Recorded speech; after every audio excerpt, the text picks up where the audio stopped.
तो अभी तक जो भी हम लोग देखे हैं मेनली PS1, PS2, ये सब कहाँ पर है ये पता है? ये सब जो भी अभी तक पढ़ा रहे हैं वो कहाँ पर हो रहा है ये सब? और आगे का भी जो प्रोसेस है वो कहाँ पे होगा?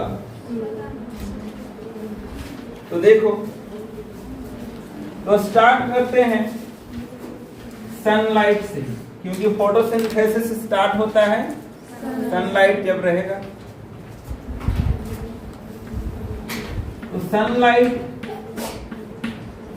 आया और ये पड़ा किस पे? लीफ पे। ये पड़ा किस पे? लीफ पे। लीफ पे। अब लीफ में क्या है? लीफ कौन सा टिश्यू से बना हुआ है? टिश्यू से ही बना होगा ना? कोई भी लिविंग बॉडी किस चीज से बना हुआ है? टिश्यू से। तो इसके कौन सा लीफ में कौन सा टिश्यू है? Mesophyll tissue. Mesophyll tissue. अब ये मेसोफिल टिश्यू में है सेल, जिसको मेसोफिल सेल भी बोल सकते हैं, ठीक है? अब ये सेल में क्या है? क्लोरोप्लास्ट है, ठीक है ना? और क्लोरोप्लास्ट में क्या है? मेम्ब्रेनस सिस्टम, जिसमें क्या आता है? ग्रैनम। ग्रैनम या ग्रैनम किस चीज का फॉर्म है? थाइलाकॉइड का अरेंजमेंट। तो इसमें रहेगा क्या? इसमें रहेगा क्लोरोप्लास्ट। इसमें रहेगा क्या? क्लोरोप्लास्ट। जिसमें थाइलाकॉइड इस तरह से अरेंज, इस तरह से अरेंज। तो अगर हम एक थाइलाकॉइड की बात करें, एक थाइलाकॉइड की बात करें, अब कहाँ गए? एकदम थाइलाकॉइड में कहाँ गए? पहले लाइट गया होगा, सरफेस पे पड़ा होगा, फिर टिश्यू के अंदर गया होगा, सेल के अंदर गया होगा, सेल के अंदर में भी कहाँ आया होगा? थाइलाकॉइड में। तो थाइलाकॉइड में अब क्या होगा वो देखो।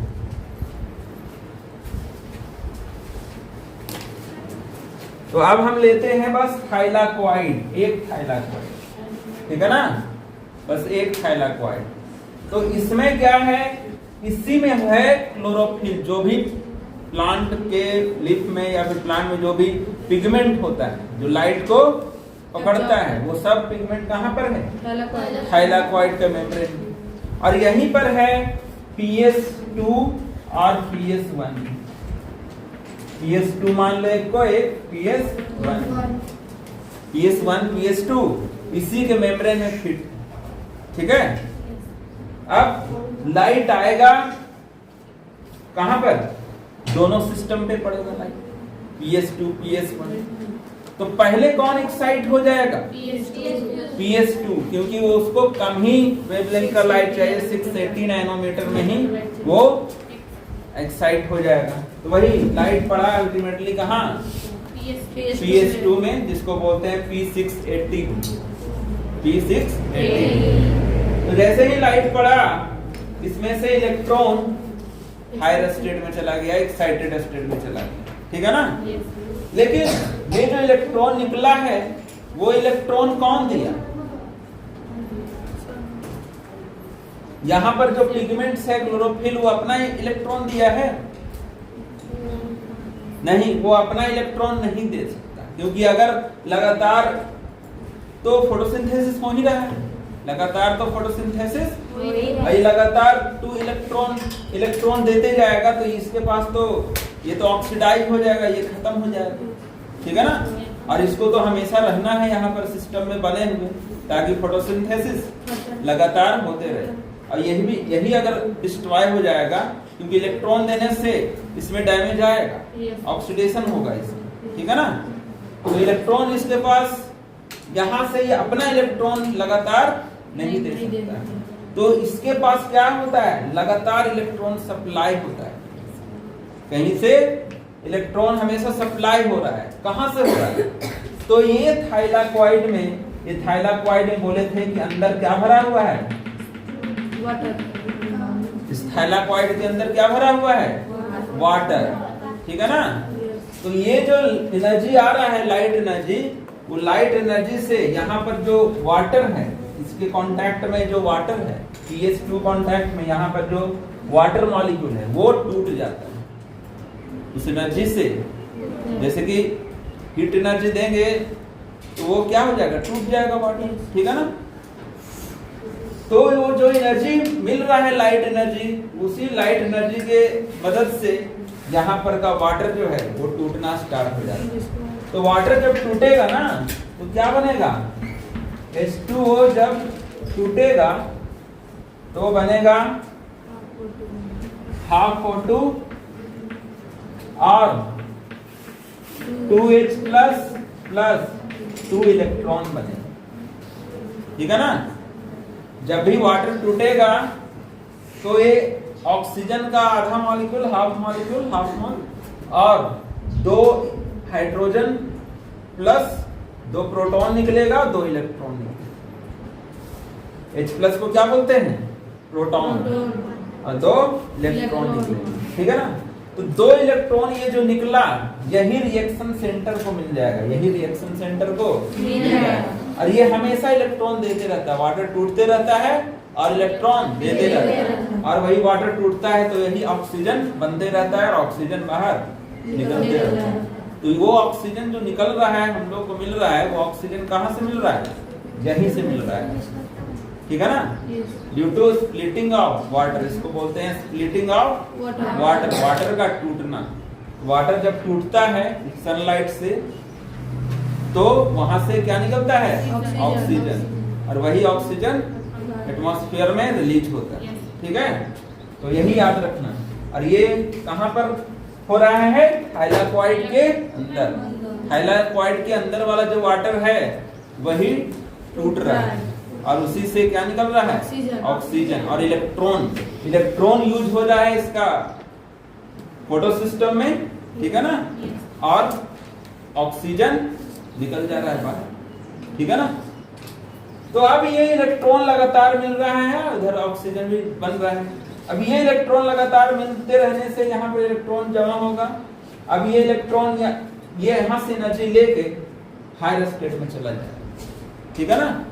यहाँ पर मेनली एनर्जी को जमा किया जा रहा है और उस एनर्जी से क्या किया जा रहा है, वाटर को तोड़ा जा रहा है, इलेक्ट्रॉन को एक्साइटेड स्टेट में ले जाया जा रहा है, ठीक है ना। अब ये इलेक्ट्रॉन एक बार चला गया हायर स्टेट में, ऊपर चला गया, तो फिर क्या आना चाहेगा, नीचे, ठीक है ना। फिर क्या आना चाहेगा, नीचे। तो नीचे डायरेक्ट नहीं आ जाएगा, नीचे डायरेक्ट नहीं आ जाएगा, क्योंकि इसको ऐसा नहीं कि ऐसा होता है तो इलेक्ट्रॉन जाता और फिर यहीं लौट के चला, ठीक है ना। लेकिन इस इलेक्ट्रॉन, ये जो इलेक्ट्रॉन निकला है उसको कहां पहुंचाना है, P700 के पास, क्योंकि इसको इलेक्ट्रॉन देने वाला कोई है नहीं। ये अपना इलेक्ट्रॉन नहीं ना दे देगा, ये भी अपना नहीं दे रहा था 680।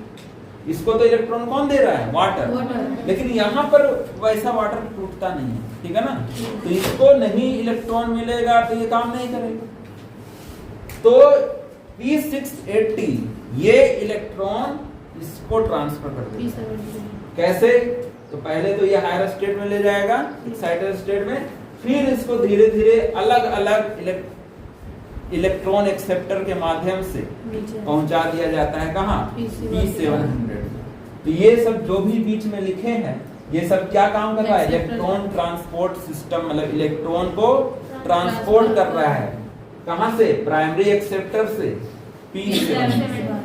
तो पहले तो इलेक्ट्रॉन निकला तो प्राइमरी एक्सेप्टर के पास चला गया, ठीक है ना, प्राइमरी एक्सेप्टर पकड़ लिया। फिर ये PQ को बोलते हैं प्लास्टोकिनॉन, मतलब ये भी इलेक्ट्रॉन का एक्सेप्टर है, ETS का पार्ट है। फिर उसके बाद ये इलेक्ट्रॉन कहाँ ट्रांसफर हुआ, साइटोक्रोम में, फिर ट्रांसफर हुआ PC को बोलते हैं प्लास्टोसाइनिन, ठीक है ना। और ये देखो, ये इलेक्ट्रॉन ट्रांसफर क्यों हो रहा है, इलेक्ट्रॉन स्टेप वाइज एक से दूसरे में क्यों ट्रांसफर हो रहा है, लगातार डायरेक्ट क्यों नहीं यहाँ चला, तो इसलिए हो रहा है स्टेप में कि एक से दूसरे के पास जाए, दूसरे से तीसरे में, क्योंकि बीच में क्या बनना है, इस एनर्जी को यूज करना है, बीच में इस एनर्जी को यूज करना है। किस चीज में? एटीपी बनाने। क्योंकि हम लोग को अल्टीमेटली ये सब करने का मतलब क्या है? अल्टीमेटली इसका एक ही फायदा है कि इस सिस्टम के माध्यम से हम लोग लाइट एनर्जी से कौन सा एनर्जी बनाएंगे? Chemical energy.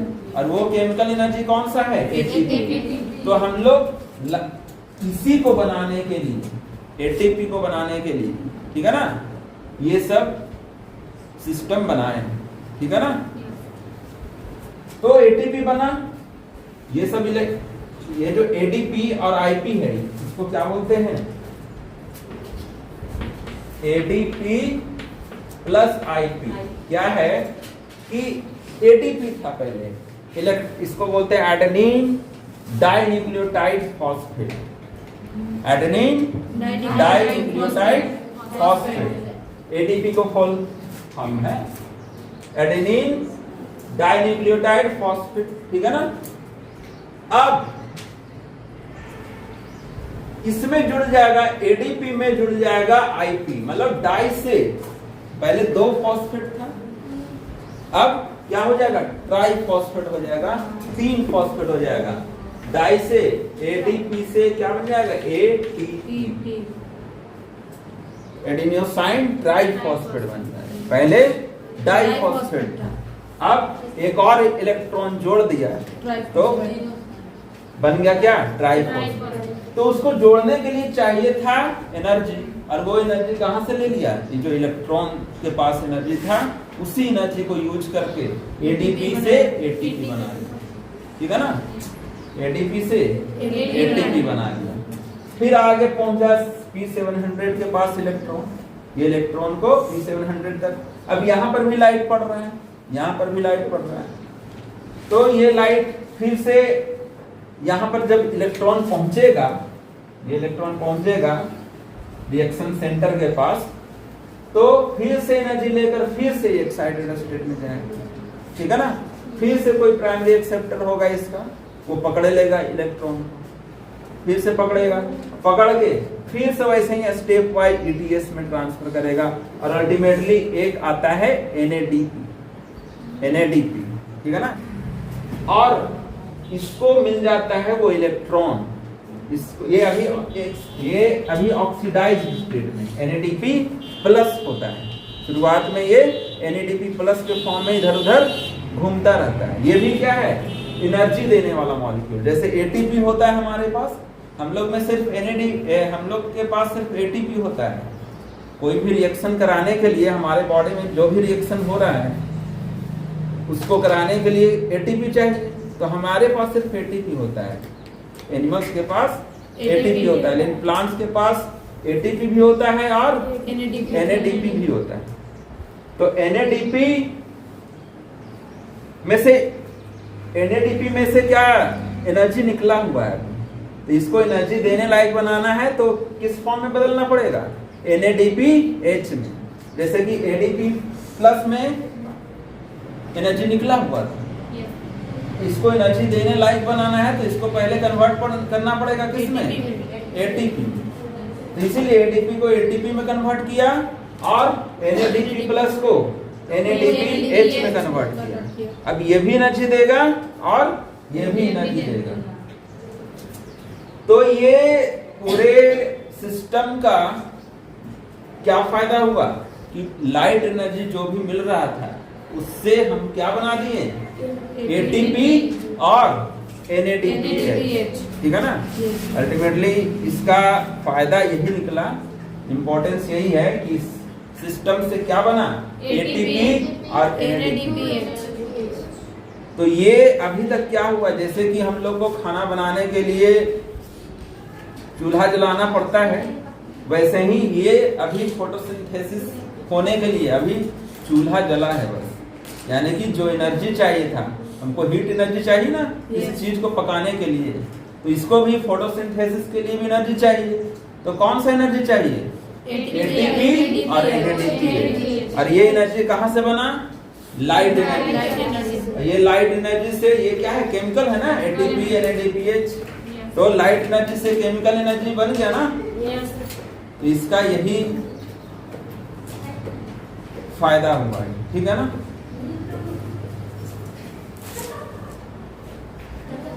देखो मैं कि पहले ऊपर गया, फिर नीचे, फिर ठीक है ना।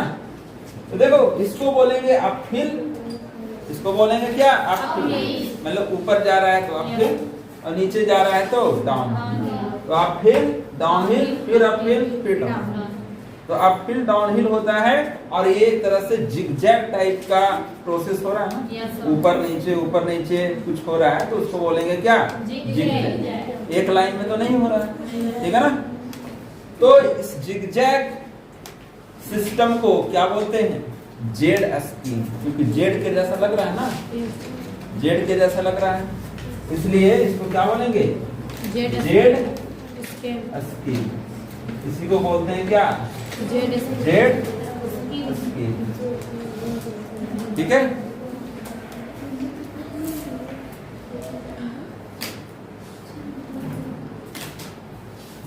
जेड स्कीम का डेफिनेशन लिखा है, transfer of electron from PS2 to PS1। Transfer जो होता है इलेक्ट्रॉन कहां से, PS2 था शुरुआत में और PS2 से कहां गया था PS1 में, ठीक है। वही लिखा है, transfer of electron from PS2 to PS1 and finally downhill to NADPH। और फाइनली कहां पर चला जाता है वो इलेक्ट्रॉन, NADP प्लस के पास, NADP प्लस के पास और NADPH बनाता है, ठीक है ना। इसी को बोलते हैं जेड स्कीम, इसी को बोलते हैं जेड स्कीम। क्यों बोलते हैं, क्योंकि इसका शेप कैसा होता है, जिगजैग से। और ये शेप बनता क्यों है, कैसे क्यों बना जिगजैग, ठीक है ना। तो जिगजैग इसलिए बना क्योंकि जितने भी वहां पर जो कैरियर्स थे, इलेक्ट्रॉन के कैरियर्स, ठीक है, तो सबका अलग अलग एक एनर्जी स्टेट है, उस हिसाब से उसको बोलते हैं रिडॉक्स पोटेंशियल। वो जो एनर्जी स्टेट है उसको क्या बोलते हैं, रिडॉक्स पोटेंशियल। तो रिडॉक्स पोटेंशियल को मेजर करने के लिए एक स्केल होता है, ठीक है ना। सबका वैल्यू के अनुसार जब सबका एक फिक्स लोकेशन दिए तो वो शेप कैसा बना, जिगजैग से, मतलब जो जहां पर उसका होना चाहिए रिडॉक्स पोटेंशियल स्केल के अनुसार उस तरीके से अरेंज कर दिए तो वो बन गया कैसा, जिगजैग, ठीक है ना। तो वो शेप मिला है कहां से, रिडॉक्स पोटेंशियल स्केल से।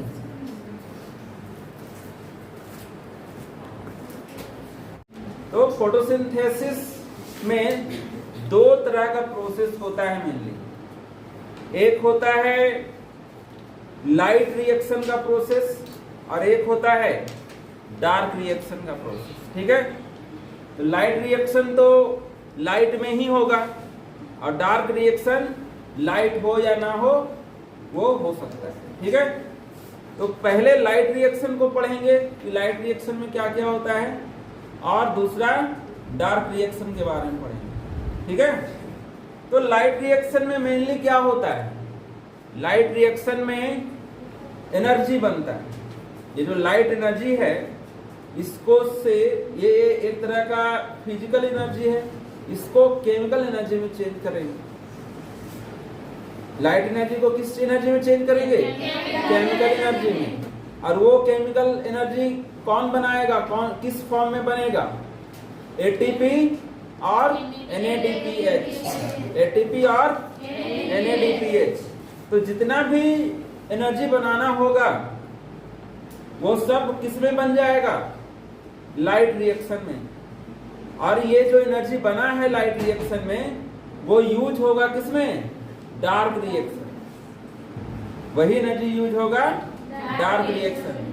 इसीलिए डार्क रिएक्शन को लाइट का जरूरत नहीं है, क्योंकि उसको एनर्जी किस में चाहिए, केमिकल के फॉर्म में, ना कि सनलाइट के फॉर्म में, ठीक है। इसीलिए सनलाइट से पहले ATP बनता है, NADPH बनता है, ताकि वो आगे डार्क रिएक्शन में यूज हो सके, ठीक है। तो ये जो एटीपी एनर्जी बनाने का प्रोसेस है उसी को बोलते हैं क्या, फॉस्फोरिलेशन। और यहाँ पर लाइट से एनर्जी बन रहा है इसलिए इसको क्या बोलेंगे, फोटोफॉस्फोरिलेशन। ठीक है ना, पहले भी बताएं फोटोफॉस्फोरिलेशन। वही है the process of synthesis of ATP with the help of light. मतलब लाइट के मदद से, लाइट के हेल्प से अगर क्या हो रहा है, एटीपी बन रहा है, synthesis of ATP, ATP of production हो रहा है, तो उसको क्या बोलेंगे, फोटोफॉस्फोरिलेशन। ठीक है ना, फोटोफॉस्फोरिलेशन। और ये कहां पर होगा, ये कहां पर होगा, क्लोरोप्लास्ट के अंदर थाइलाकॉइड के मेम्ब्रेन में। ठीक है ना, क्लोरोप्लास्ट के अंदर थाइलाकॉइड के मेम्ब्रेन में, क्योंकि वहां पर क्या होता है, वहां पर फोटो सिस्टम होता है। थाइलाकॉइड के मेम्ब्रेन में क्या था, फोटो सिस्टम। और कितने तरह का था, 2 तरह का, फोटो सिस्टम 2 और 1। पहले काम करता था फोटो सिस्टम 2 और फिर 1। अब ये देखो फॉस्फोरिलेशन तो होगा, एटीपी तो बनेगा क्लोरोप्लास्ट में, लेकिन फॉस्फोरिलेशन का भी 2 तरीका है। फॉस्फोरिलेशन का भी 2 तरीका है। बनाएगा तो फोटो सिस्टम ही, लेकिन फोटो सिस्टम 2 तरीके से फॉस्फोरिलेशन कर सकता है, एटीपी बना सकता है। पहला है नॉन साइक्लिक और दूसरा है साइक्लिक फोटोफॉस्फोरिलेशन। नॉन साइक्लिक देखिए जेड स्कीम, जेड स्कीम पढ़े ना, जेड स्कीम में क्या था, requires 2 photo system. Z scheme में क्या था, 2 फोटो सिस्टम यूज हो रहा था ना। कल देखे रिएक्शन, पहले PS2 एक्टिव हुआ था 680 नैनोमीटर पे, और उसके बाद PS1 एक्टिव हुआ था। तो इसको क्या चाहिए, नॉन साइक्लिक को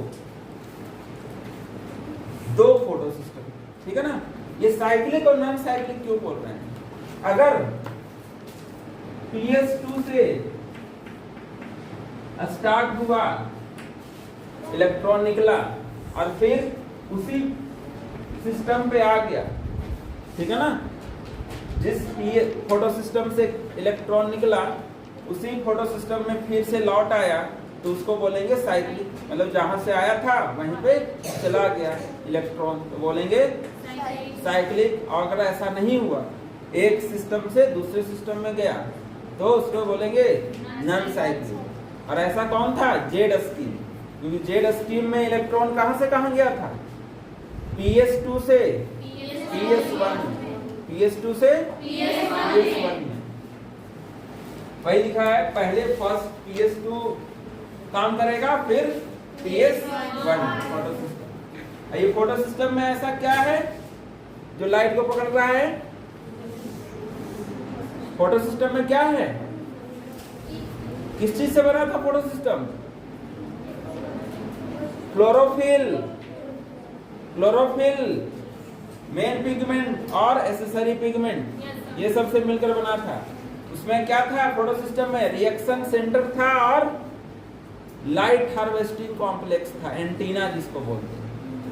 एंटीना और रिएक्शन सेंटर होता है। उसके बाद जो इलेक्ट्रॉन ट्रांसफर सिस्टम था, इलेक्ट्रॉन ट्रांसपोर्ट सिस्टम था, वो PS2 से PS1 में गया था। और किस स्टाइल में गया था, जेड डायरेक्शन, ठीक है ना, तो वही लिखा है, it is seen as Z scheme. फिर ATP और NADPH सिंथेसाइड, जब नॉन साइक्लिक फोटोफॉस्फोरिलेशन होगा तो उसमें 2 चीज बनेगा, ATP और NADPH, ATP और NADPH, याद रखना है, ठीक है ना। और electron transfer to PS1 and not come back to PS2। बोला है कि इलेक्ट्रॉन जब निकलेगा PS2 से तो PS2 पे लौटेगा नहीं, वो कहाँ चला जाएगा, PS1 के पास, ठीक है, PS1 के पास। तो यही सब फीचर्स है किसके, नॉन साइक्लिक फोटोफॉस्फोरिलेशन के। और आगे हम लोग देखेंगे साइक्लिक फोटो।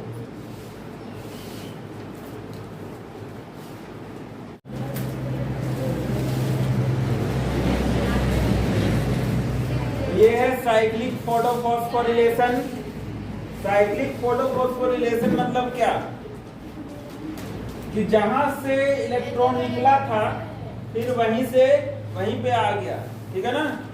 जहां से इलेक्ट्रॉन निकला था P700 से इलेक्ट्रॉन एक्सेप्टर इसको पकड़ा और फिर ETS के थ्रू वहीं पे आ गया, ठीक है ना।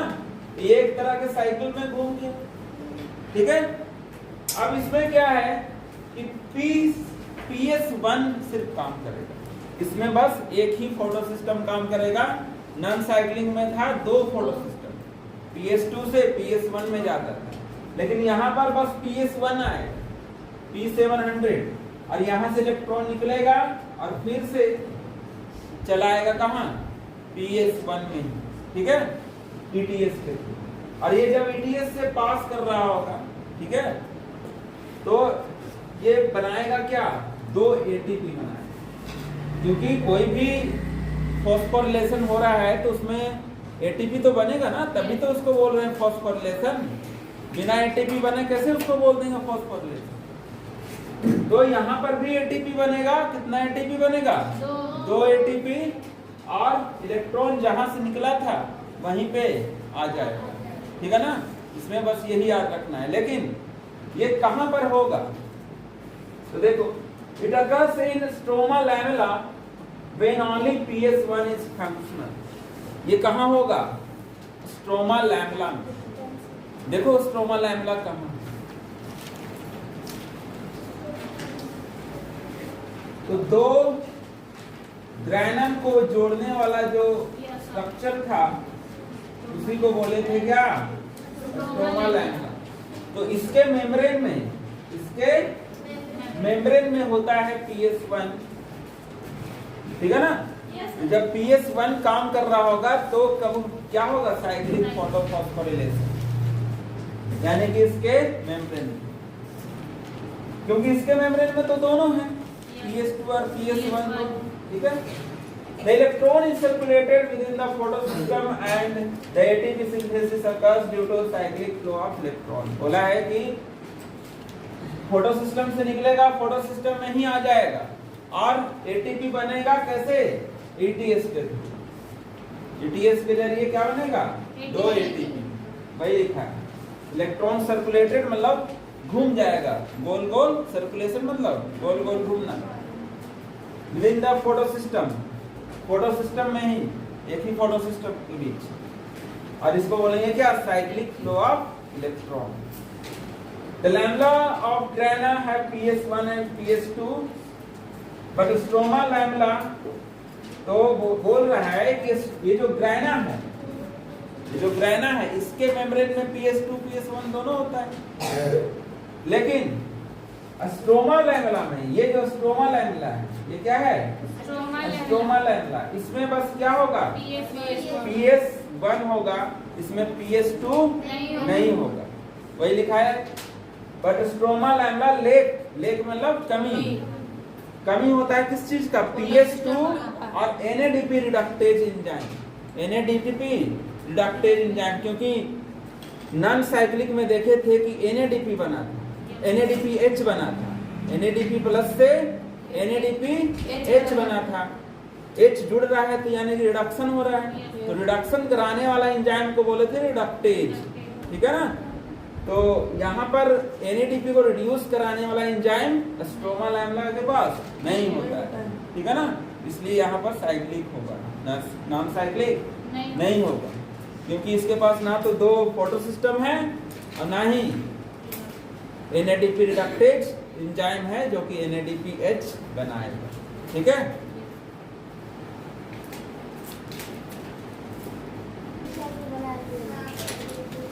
साइक्लिक फोटोफॉस्फोरिलेशन में और क्या होता है, electron does not passes to NADP plus but cycle back to PS1। वही चीज लिखा है फिर से कि PS1 से निकलता है फिर से PS1 में ही लौट जाता है। लेकिन नॉन साइक्लिक में क्या हुआ था कि PS1 से निकल के NADP प्लस के पास गया था इलेक्ट्रॉन, उसको रिड्यूस करने के लिए। देखो फिगर में PS1 से निकला था तो इधर गया था, और यहाँ पर क्या था NADP प्लस और उसको इलेक्ट्रॉन मिला था तो वो रिड्यूस हो गया था। ठीक है, तो वही लिखा है कि यहाँ पर NADP प्लस को ट्रांसफर नहीं किया जाएगा, लेकिन वहां पर किया गया। फिर ओनली ATP सिंथेसाइज, यहाँ पर सिर्फ क्या बनेगा ATP, और NADPH नहीं बनेगा क्योंकि NADPH बनाने वाला एंजाइम नहीं है इसके पास। ठीक है, cyclic photosphorylation also occurs when only light of wavelength beyond the 680 nanometre. मतलब साइक्लिक फोटोफॉस्फोरिलेशन तभी होगा जब लाइट कितना वेवलेंथ का होना चाहिए 680 नैनोमीटर के पार होना चाहिए, तभी होगा साइक्लिक, नहीं तो हो जाएगा नॉन साइक्लिक। ठीक है, साइक्लिक होने के लिए 700 के आसपास होना चाहिए ना, तभी ना काम करेगा ये। वही लिखा है 680 नैनोमीटर के बाद होना चाहिए, तभी साइक्लिक